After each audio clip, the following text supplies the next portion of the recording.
What's up, guys? So, I just finished watching the Samsung Unpacked 2018, that August, and this was the unveiling of their latest device, or devices to be honest, and that was the Note 9 and a few others. And I'm just going to jump into it and give you a brief review about the entire event and what I think about everything. Now, first off, they announced the Note 9, which was basically the highlight of the Unpacked event today. And the Note 9, I've always realized that, or I've always felt that the Note series was a way where Samsung finessed what they did with the S series, and then they give you a little extra. So the Note 9 in this time didn't look any different. There was nothing new or spectacular, no new display, nothing. It's pretty much the same as the S9, and it just had a few perks and a few improvements in everything. It's better at gaming. They had this water cooling system that they introduced into the phone. 4,000 milliampere battery. Now this is interesting. Now they don't really say much about the battery. All they tell you is that this battery can last for an entire day. Knowing that Samsung has had some battery issues with the Note series is very bold and very interesting that they actually did this. They did recover from that issue, but yeah, they are going on to give us more or better battery life in the same form factor. So let's see how that pans out. Now the Note series has always had the S Pen, and that is very, very important. That's what kind of differentiates the Note series from the S series. And the S Pen this time comes with an upgrade, and that is it has low capacity Bluetooth capabilities of sorts, and basically you can remotely capture photos with your S Pen. You can remotely control PowerPoint presentations and so many other things using your S Pen. Now the interesting thing about that is that because of this feature, the S Pen needs to be charged, and it takes 40 seconds to get it to a full charge, will last for 30 minutes. An even better thing is that all the previously known characteristics or abilities of the S Pen still stay without you needing to charge the pen. So it's kind of a win-win. It's a bump, it's an upgrade that doesn't really affect you in any way, because at the end of the day, you're gonna slot the pen back into the device. Next off is the camera. Now, camera is pretty much the same. Nothing much has changed. They brought a few modes, not really anything mind-breaking or mind-boggling, except its feature abilities with the S Pen. Now we go on to storage. Now the minimum capacity of the S9 is a 128 gigabytes with 6 gigs of RAM, which is very, very powerful. Normally Samsung sticks to 64 gig, but this time they're given a minimum of 128 gigabytes and then a maximum of 512 gigabytes with 8 gigs of RAM. That is a monster. And not only that, you still have the ability to increase your storage space with the SD card slots, which still exist. And with Samsung having the 512 gigabyte SD cards, that means you can have a phone with over a terabyte of space. Now, some people may think that that's a bit too much. Others may not agree. I don't know. When I heard about the rumor, like this 1 terabyte rumor came out before this event, and when I saw it, I was like, I feel like 1 terabyte is a bit excessive. But I realized that when you have features like Samsung DeX, and then with the whole main people that use the Note series being the creatives, like for instance me, I'm a photographer, I'm a cinematographer, I'm a creative. So I go on shoots where when I'm shooting in RAW, one picture could be over 20 megabytes, and you are at an event that could last for 4 hours, and you could take close to 500 pictures, after which you're going to eliminate and everything.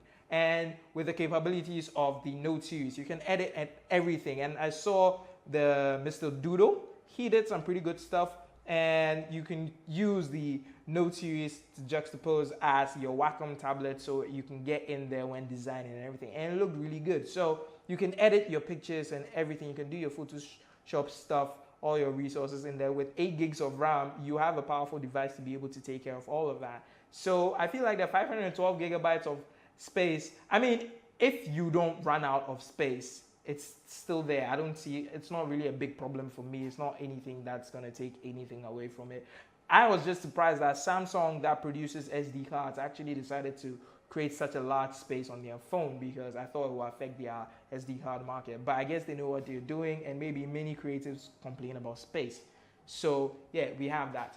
Now another revelation was the smartwatch, and first thing is that the Apple Watch has been crushing it. Apple Watch has been killing it in this industry, saving people's lives and everything. Now the smartwatch, they didn't really say much about it. The main thing that I got from it was that on one charge it will last for several days. Now they didn't tell you how many days, so they didn't tell us how many days this several days is and what the battery capacity of this watch is. But that was pretty interesting. And then there's a feature called Your Day at a Glance, and I would like to see that working with Android Pie's digital well-being. So basically, Your Day at a Glance is where you look at the watch face, and if you have synced your calendar to the watch face, it can tell you exactly when you're free, when you have to go to lunch. Basically, a breakdown of your day using a color code based on your calendar. And that's for people who are really time conscious, and it's a good feature. So next off, we have Galaxy Home, which is very interesting. Now, Marquez on 1st of April this year did an April Fool's prank where he had a Bixby speaker. And so right now, in tandem with Bixby, Samsung has released the Galaxy Home. Personally, for me, it looks really good. It looks good. I mean, it fits in the aesthetic of some homes. I feel like people who are so into the interior decor would find a good spot to put it, and it wouldn't look out of place. It would look cool and everything. I've already seen the tweets where people are already mocking it, and me personally, I don't have a problem with it. It looks good, and I trust AKG sound. I've used an AKG pair of earphones for a year now, and the sound has been phenomenal. And during the presentation, it sounded really good. So I'm looking forward to seeing that. Next off, Spotify is working with Samsung. That's pretty interesting. Samsung and Spotify are coming together, and yes, Spotify is going to be in the Smart Things store for Samsung, so you don't need to go to that Google Play Store to get your Spotify, and it works with all Samsung devices. I mean, they're going to improve it and make it work with a lot more devices down the line, and that's pretty interesting. Now, finally, is the Bixby AI. It has gotten some improvements. Now, the thing about Bixby, I'm a fan of Bixby. I'm one of the few people I know who is a fan of Bixby. I love the underdog and I love AI, so I love Bixby.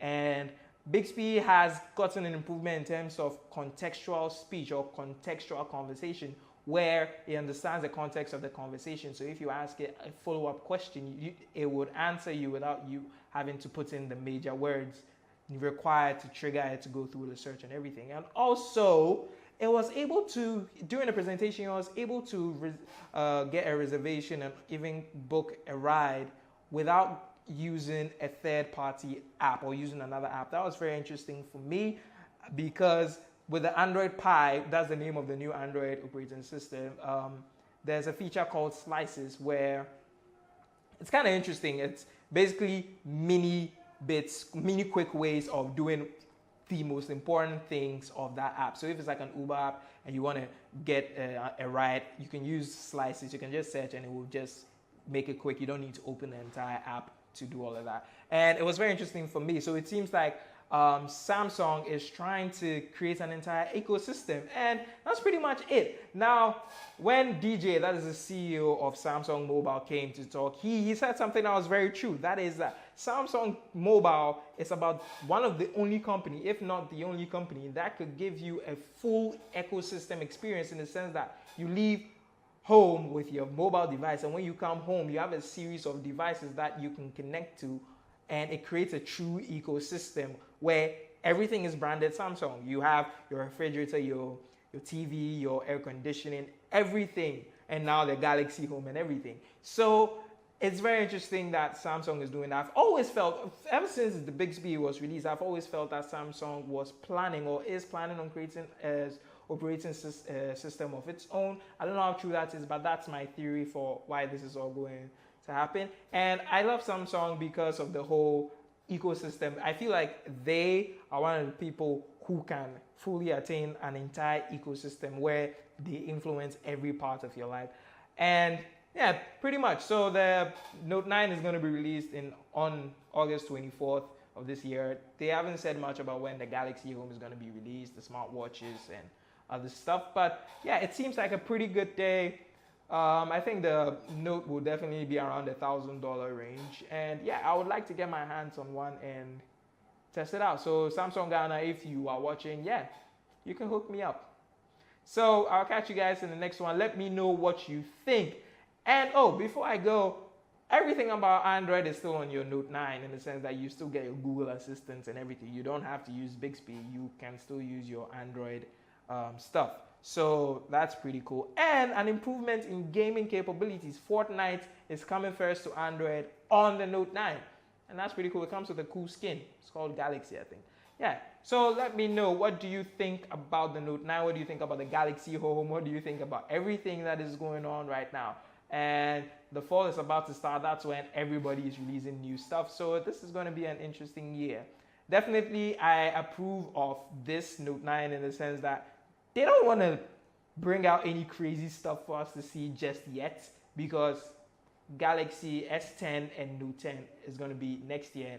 It's the 10th anniversary and everything, so it's going to be big. Then we saw videos of the unbreakable screen that Samsung is working on. I'm glad they didn't put it on the Note 9 because, yeah, like DJ said, they do this every year. And they do this actually twice every year, and it's very difficult to be innovative. It's very difficult to be innovative twice each year and making things better and better. So if they just jump the gun and give you everything, it will be difficult next year. So this Note 9 is perfectly fine. I would like to get my hands on one. Let me know in the comment section what you guys think about that Note 9. Is it great? Would you be willing to use it? What are your thoughts on it? Let me know, and I'll catch you guys in the next one. Later, guys.